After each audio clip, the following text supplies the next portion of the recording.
Welcome to Module 3, Structure of Online Courses. So having looked at some of the downsides of online learning in Module 1, let's talk about how to deal with the obstacles your students are going to face and structure your course to specifically help overcome them. We will go over some of the ways you can keep students feeling engaged and moving forward. Arranging the information so that it would be the most effective for your students to learn and understand, and doing so naturally improves student motivation. Small wins put students in the mood to keep working. And in the next module, we'll discuss curriculum development in more detail. However, one of the keys here is to keep the module short and on one specific topic, as we have done with this course. It's crucial that your students feel connected and motivated if they're going to get the most from your training. Email offers a great way to stay in touch and keep your students on track. And in the emails, you can include personal notes and words of encouragement, as well as frequent reminders that you are there to answer questions and provide any help. You can also send out reminders about assignments and deadlines, so they are prepared for the new material when it appears in their inbox. And as most of you all noted on the pre-course survey, if you had issues or lacked direction in the course, you would ask the instructor. So again, being able to stay in touch with your students is a critical component of online learning. You can send out course materials on a drip feed schedule, so your students don't get overwhelmed with too much information at once. Overloading a student with too much all at one time is a recipe for disaster for all but the most disciplined and organized. Restrict content to a new module once a week or maybe once every 2 weeks. The arrival of a new class module can be a spur to students to finish the previous course material. Delivering content on a drip release schedule and a regular basis allows students to feel as if they're keeping up and achieving things the way they intended to when they signed up. This is a huge motivating factor. Your students signed up for your training for a reason. They are motivated to achieve the outcomes you've promised them, but it can be hard to remember that in the day-to-day slog of learning. It's good practice to remind your students of where they are in the course in relation to their desired outcome. It's easy for students to lose sight of the big picture and get bogged down in the details. If they know they are halfway to their goal, for example, it can help keep them on track. One great way to help your students feel less isolated is to create a community with a forum or message board and encourage your students to talk to one another and ask questions. Having a dedicated forum where students can meet and exchange ideas and information makes their online learning more personal and engaging. Students who might be having a hard time envisioning what they can do with your information can be inspired by their more entrepreneurial classmates.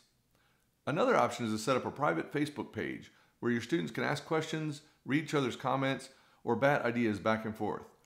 One of the marvelous things about internet education is how people can make great friendships on social media from any country or walk of life.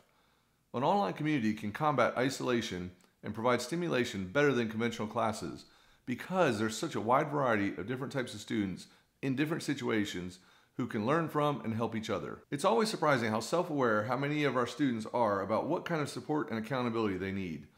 When most of your students are adults, most have had the chance to try and fail at a few different types of learning processes, and they know when they need extra hand-holding or kick in the pants.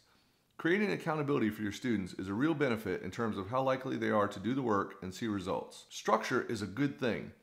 Many people respond very well to deadlines and time frames. It helps send the message that you care about their commitment to the training and that you want them to get the most from what you're offering. These deadlines don't have to be hard and fast, but be sure you emphasize how much more the students will get from their training if they keep up with the course material. When your students sign up for your course, they probably had a clear picture of what they wanted to accomplish, but it's easy for students to get lost in the short-term, more challenging, or less exciting assignments. So remember to relate their current actions to the desired outcome. Each module completed is one step closer to your goal. If the students in your playwriting class just learned correct formatting, remind them of the thrill of eventually seeing their work in theaters. Ask your students to determine in advance how the work they are going to do will affect their lives. If students do reach out to you with questions, remember to answer them in a timely manner. You don't want to let your students twist in the wind. And after assignments, follow up and ask questions about the material and what they've learned.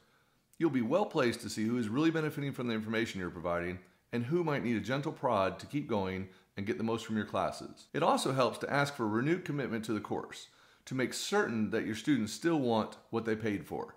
If people are reminded that they paid for the training, they are more likely to put in the time and effort. No one wants to see their money go to waste, and it's all too easy for online courses to become a substitute for action, instead of tools that can be used to reach an actual goal with a real-world outcome. Encourage students repeatedly and everywhere to reach out for help. In your emails, on the lesson pages, in worksheets, students should never have to wonder if they can or how they can reach out for help. Make it easy and let students know when they can expect a response from you.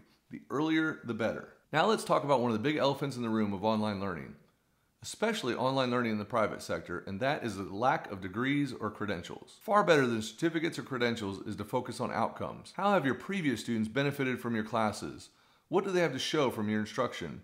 If your students come away from your classes with real skills and information, at least some will go on to achieve their goals. Make sure you build in work that gives your students results, not just promises. Create assignments that result in your students having actual useful results.